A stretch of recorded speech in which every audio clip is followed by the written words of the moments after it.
man at the art gallery told me I couldn't possibly understand the painting in front of us. I painted it. I was standing in front of my largest piece at the gallery opening, champagne in hand, when a man in an expensive suit approached and started explaining my own painting to me. He had no idea I was the artist because the placard said Riley Turner, who he clearly assumed was a man since he kept talking about his brilliant technique. This guy Robert looked me up and down and said, "You seem young to be at an opening like this. Let me guess, looking for a rich boyfriend? Smart girl, lots of wealthy men here." He gestured at my painting like he owned it. "See, what Riley is doing here requires years of training to appreciate. You probably just think the colors are pretty. The average woman just sees decoration." I took a sip of champagne and said, "Interesting perspective," which I guess he took as encouragement. Robert moved closer to the painting, physically stepping in front of me, and continued his lecture. "A girl like you probably thinks this is just nice to look at, but there's actual intelligence behind it. The artist is obviously a man because women simply don't have this kind of technical mastery. Female painters do flowers and feelings. This has real intellectual depth. It's biological, really. Men are just more capable of this level of abstraction."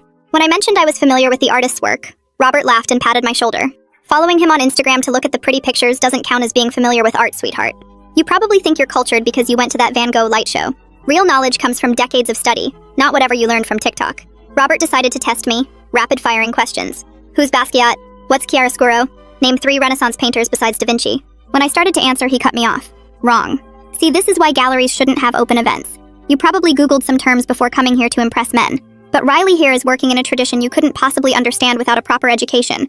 Not community college, sweetie. Real universities." He returned to my painting, now explaining it louder to draw a crowd. "What Riley has achieved here would cost probably $100,000 in education to even attempt. The materials alone cost more than you'd make in a month at whatever retail job you have." He looked at my outfit with disgust. "Target clearance rack, right? Someone who shops there couldn't possibly grasp the investment in this piece. He probably spent more on one brush than your entire outfit." When I suggested the artist might be self-taught, Robert sneered at me. "Is that how you learned about art? Painting parties?" Robert grabbed my wrist to pull me to another angle, his grip too tight. "You're too stupid to even stand in the right spot. Riley intended for this to be viewed from exactly here. Your ignorance is actually disrespectful to his work." He kept his hand on my wrist while explaining. "Though honestly, explaining this to you is like teaching calculus to a toddler. You lack the basic foundation to understand any of it." He noticed me trying to pull away and squeezed harder. "What? Am I keeping you from taking selfies? This is exactly why serious collectors hate these events. Girls like you come for the free alcohol and to hunt for sugar daddies. You're polluting the space where real art appreciation happens." He waved at a security guard. "She's drunk and harassing patrons. You should check if she even belongs here." Then Robert turned and spoke to the crowd that had gathered. "This is what's wrong with art today. Unqualified people like her think their opinions matter. Riley Turner is a genius who will be studied in universities. The difference between someone like him and someone like her is that he has actual talent and intelligence, while she's just taking up space that belongs to people who deserve to be here. She's literally stealing oxygen from real art lovers." People murmured uncomfortably, and I think someone was about to tell him who I was. But that's when the curator stepped up to the microphone with the world's most perfect timing and said, "Ladies and gentlemen, I'd like to invite our artist, Riley Turner, to say a few words about the collection." I turned to Robert and held out my champagne glass. "Would you mind holding this for me?"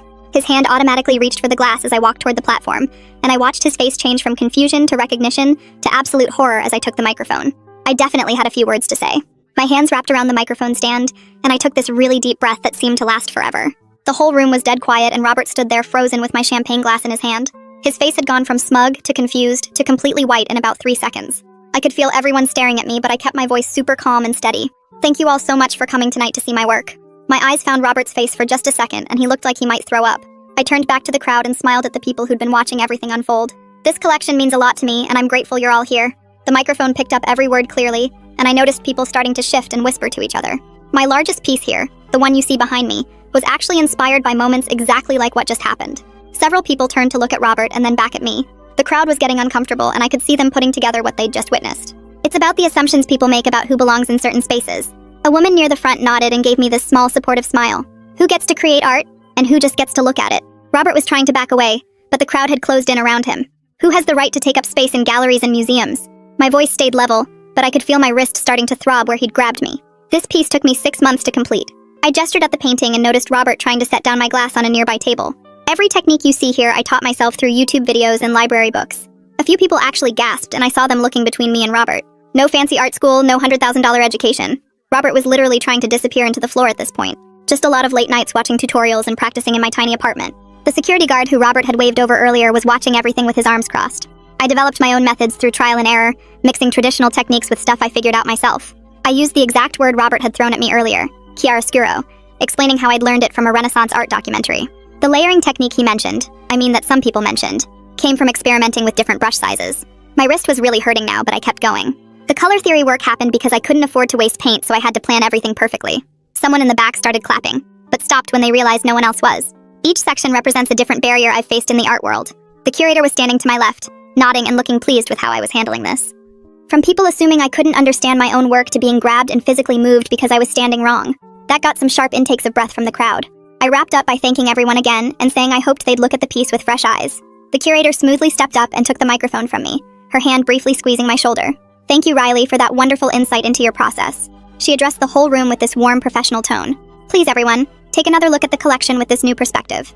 The crowd started moving slowly, breaking into smaller groups, and I stepped down from the platform. People immediately started approaching me, some asking about my techniques, others just offering quiet support. One older woman whispered that she'd seen everything, and was appalled by Robert's behavior. A younger guy asked if I had a website where he sold prints. I answered questions and shook hands for about 10 minutes, trying to be professional even though my wrist was killing me. That's when I felt someone behind me and turned to find Robert standing way too close. We need to talk about this misunderstanding. His voice was low and urgent. I took a step back toward the bathroom and he followed me into the hallway. Look, I obviously didn't know who you were. He was sweating and kept looking around to see if anyone was watching. This is all just a big mix-up that we can clear up right now. I looked down at my wrist, which was already starting to turn purple. Grabbing someone hard enough to leave bruises isn't a misunderstanding. He reached toward me and I stepped back again. You assaulted me in front of witnesses. His face went red and he started to argue, but I just turned and walked away. I went into the bathroom and locked the door, finally able to look at my wrist properly. The marks from his fingers were dark and obvious against my skin.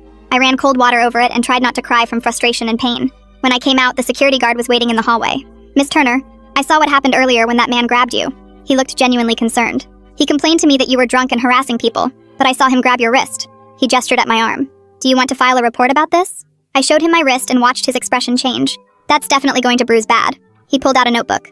I can document this right now if you want. Before I could answer, Cadence appeared around the corner, her face tight with anger. Riley, holy shit, I got the whole thing on video. She held up her phone. I started recording when he was going on about women not understanding art. Her expression was both furious and supportive. Do you want me to send this to you? She showed me a bit of the video and I could hear Robert's voice saying women lack the biological capacity for abstract thought. This is evidence if you need it. The security guard looked interested in the video too. I was trying to process everything when the curator found us in the hallway. Riley, can we talk privately for a moment? She led me to a small office behind the main gallery. I need to ask if you want to make a formal statement about what happened tonight. She sat down across from me looking genuinely worried. But I should tell you that Robert is one of our major donors. I could see her doing calculations in her head. The gallery wants to support you, but this could get complicated. She glanced at my wrist. That looks painful. Have you considered seeing a doctor? I realized this was way bigger than just some jerk insulting me at my own opening. I stood up from the chair and told the curator I needed a minute, then walked straight to the bathroom where the lights were bright enough to really see the damage. My wrist looked worse than I'd thought, dark purple marks already forming where each of Robert's fingers had pressed into my skin. I pulled out my phone and took photos from different angles, making sure the timestamp showed in each one, then held my wrist under the cold water trying to reduce the swelling. The bathroom door opened and another woman came in, saw my wrist and immediately asked if I was okay. I told her what happened and she said she'd witnessed the whole thing, gave me her business card in case I needed a witness statement later. Back in the office, the curator was on her phone looking stressed, and when she hung up, she told me Robert had already called the gallery owner claiming I was trying to ruin his reputation. The next morning, my phone rang while I was still in bed and Weston Mendez introduced himself as the gallery owner, his voice careful like he was walking on broken glass.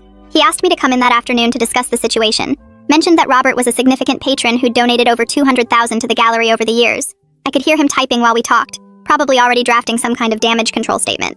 After I hung up, my email pinged with a message from Adriana Whitehead, who I recognized as one of the serious collectors from last night. She wanted to discuss purchasing my second largest piece, but asked directly if this drama might affect the work's future value, which made my stomach drop because I hadn't even thought about how this could impact my actual sales. While I was typing a response to her, another email came in from Dorian Holcomb at the local arts magazine, saying 3 different people had contacted him about witnessing something significant at the opening and asking if I'd give him an exclusive interview.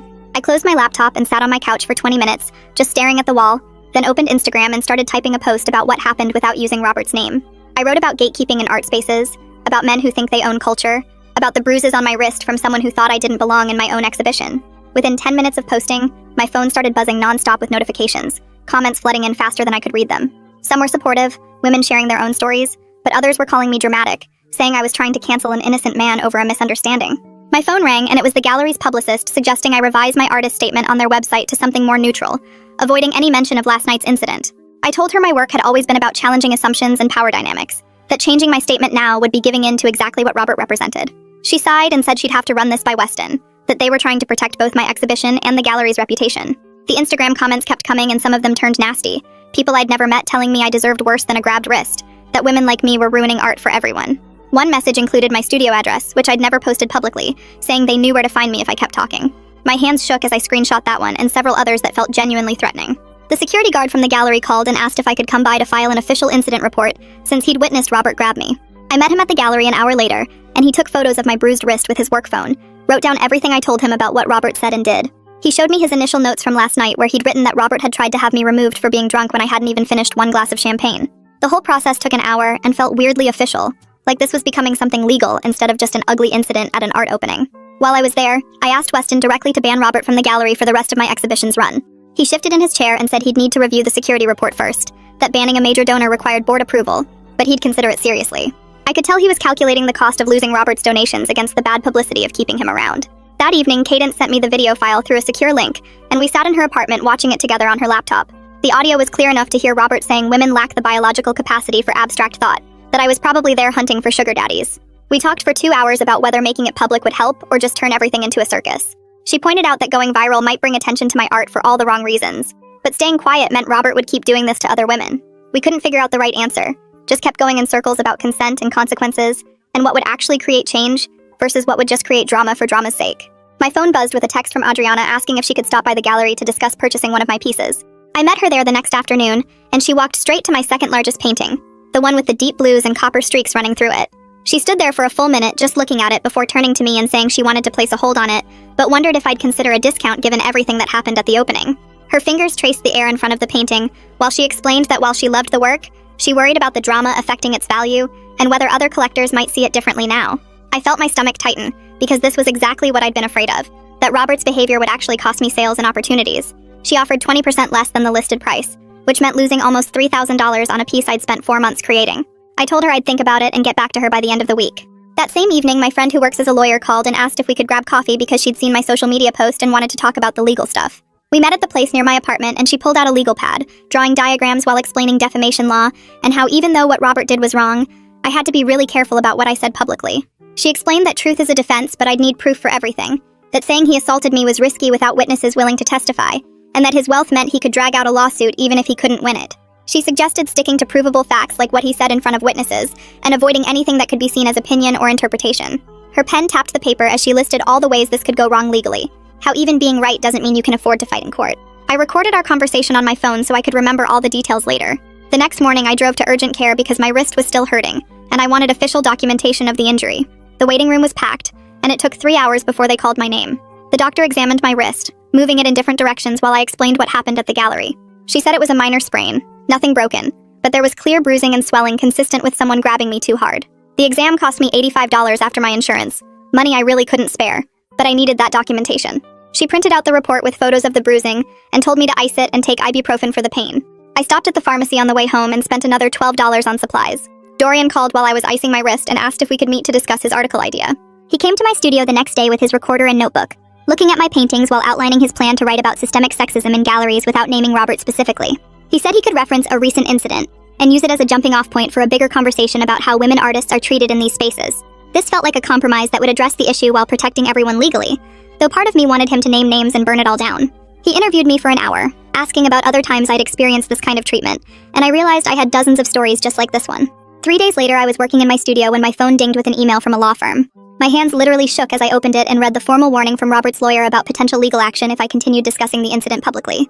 The letter used words like defamation and malicious intent and damages to reputation, and threatened both civil and criminal proceedings if I didn't stop immediately. I forwarded it to my lawyer friend within 30 seconds of reading it, my heart pounding so hard I could feel it in my throat.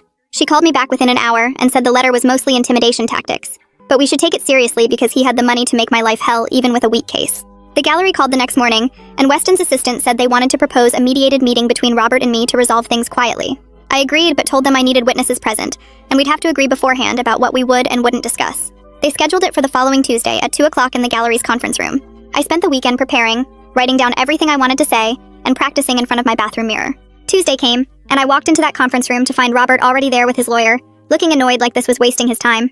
The mediator was a woman in her 50s who kept talking about finding common ground and moving forward positively. Robert offered what he called an apology, but it was really just him saying he was sorry for any misunderstandings, and that he never meant to cause offense. He kept talking about his passion for art, and how sometimes that passion could be misinterpreted, never once acknowledging that he'd grabbed me, or said those horrible things about women. I stated clearly that he had physically hurt me and insulted me based on my gender, that this wasn't about misunderstanding, but about his behavior. His lawyer kept interrupting to rephrase what Robert was saying, trying to make it sound better without him actually taking responsibility for anything. After an hour of this circular conversation, the gallery's publicist suggested we take a photo together, shaking hands for their newsletter to show everything was resolved. I refused immediately, explaining that forced reconciliation photos would invalidate my experience and undermine everything my art stood for. Robert's face turned red and he muttered something about me being difficult, which his lawyer quickly talked over. The meeting ended with nothing really resolved except an agreement that Robert wouldn't attend any more events during my exhibition's run.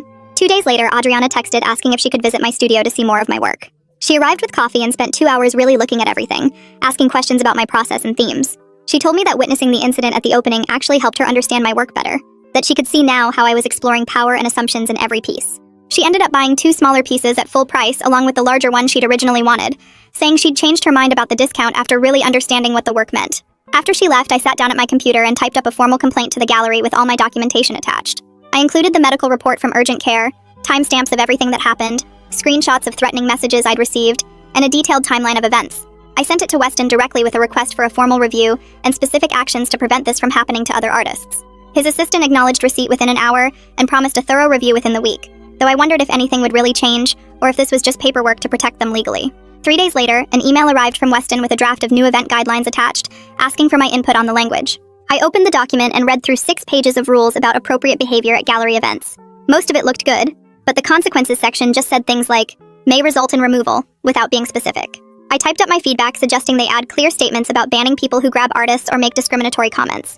The next morning, Dorian sent me a link to his article on the local arts website with a note saying it was already getting shared everywhere. The piece talked about patterns he'd noticed at galleries over the years without naming Robert or me directly.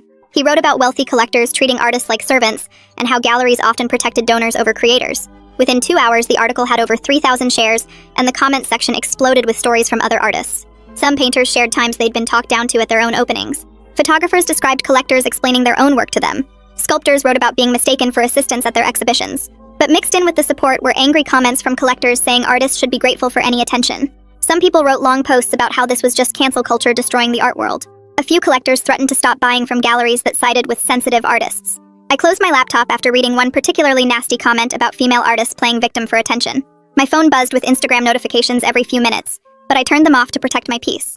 That evening, a message came through from someone named Sarah who said she was 22 and just starting to show her work. She wrote that the article made her feel less crazy about her own experiences at galleries. She'd been grabbed by an older man at her first group show who told her she was too pretty to waste time painting. Reading her message reminded me this was bigger than just my situation with Robert. The next afternoon, I got a text from the security guard at the gallery with a photo attached. The image showed Robert arguing with staff at the entrance to a new exhibition opening. The guard wrote that they'd turned him away based on the pending review of my complaint. I felt my shoulders relax knowing the gallery was actually doing something even if it was temporary. Later that week, Adriana called to discuss her purchase decision after visiting my studio. She'd decided to buy one of my medium pieces instead of the large one she originally wanted. The price was $12,000 instead of $25,000, but she said it fit her collection better. I wondered if she would have bought the bigger piece at full price if the whole Robert thing hadn't happened. After hanging up, I sat at my kitchen table with my calculator and notebook to figure out my finances. The gallery would take 40% of the $12,000, leaving me with $7,200. My urgent care visit cost $350 after insurance. Rent was due in 5 days at $1,800. After supplies and other bills, I'd have enough to get by, but not much extra. The math was tighter than I'd hoped for my first big sale, but at least I could pay everything. Monday morning brought another email from Weston with the final version of the gallery's new code of conduct. They'd added most of my suggestions, including specific language about physical contact and harassment. The document now stated that anyone who grabbed an artist or made discriminatory comments would be immediately removed and banned. I drove to the gallery that afternoon to see them installing a large sign by the entrance with the new rules. The sign listed prohibited behaviors in clear language and included a QR code for reporting problems. Seeing it posted publicly felt like a real victory, even though it shouldn't have taken this long. 2 days later, a certified letter arrived from Robert's lawyer with one final statement. The letter said their client would have no further contact with me if I agreed to stop discussing the incident publicly. I read it twice, then put it in my filing cabinet without responding since silence seemed like the best answer. That weekend, I got an email from a community art center downtown asking if I'd be interested in giving a talk. They wanted me to speak to young artists about navigating gallery openings and dealing with difficult collectors. I wrote back immediately saying yes, and we scheduled it for the following month. Preparing for the talk gave me something positive to focus on instead of dwelling on the drama.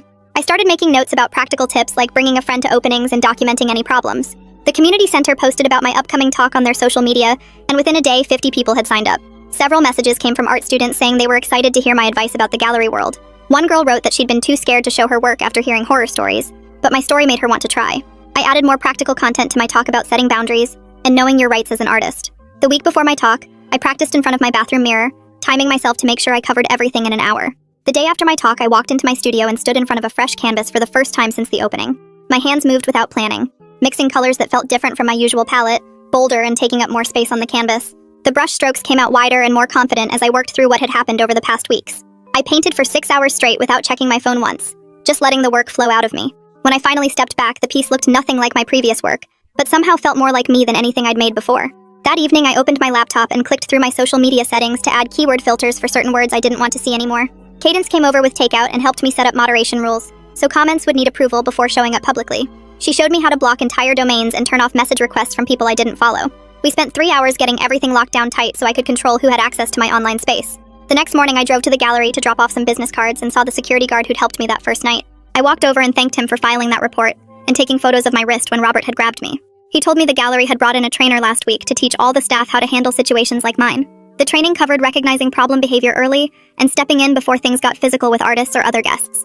He said he was proud of how I'd handled everything and that my speaking up had made the gallery safer for everyone. His words stuck with me as I drove home, making me feel like maybe something good had come from all this mess. 2 days later, Cadence and I met for coffee at our usual spot near the community center. She pulled up the video on her phone of me handing Robert my champagne glass, and we actually laughed at his face in that moment. We talked about how perfect the timing was with the curator calling me up right then to speak. Cadence said the look of horror on his face when he realized who I was would never get old. Finding the humor in that one moment helped me feel less like a victim and more like someone who'd handled a bad situation well. The exhibition's final weekend arrived, and I spent both days at the gallery watching people look at my work. 3 pieces sold on Saturday, including one to a collector who'd driven 4 hours just to see the show. Sunday brought 2 serious inquiries from collectors who wanted to visit my studio to see more work. My paintings were finally speaking for themselves without the drama of opening night hanging over them. People asked about my process and inspiration without mentioning what had happened with Robert at all. That Monday, I sat down to write a post thanking everyone who'd supported me through the past few weeks. I linked to the gallery's new code of conduct and mentioned how proud I was to show there with these new policies in place. Within an hour, the post had hundreds of likes and comments from artists sharing their own experiences. 3 other galleries messaged asking for copies of the policy language to adapt for their own spaces. Seeing other venues take this seriously because of what I'd shared made all the stress feel worth it. Wednesday afternoon, Weston called to tell me the board had made their final decision about Robert. He was banned from all gallery events for 6 months with a review after that period to decide if he could return. Weston said Robert would need to complete sensitivity training and write a formal apology before they'd even consider letting him back. It wasn't the permanent ban I'd hoped for, but hearing that a major donor faced real consequences felt like more than I'd expected. The next week, I was back in my studio working on a new series when I noticed my hospital wristband still sitting on my desk.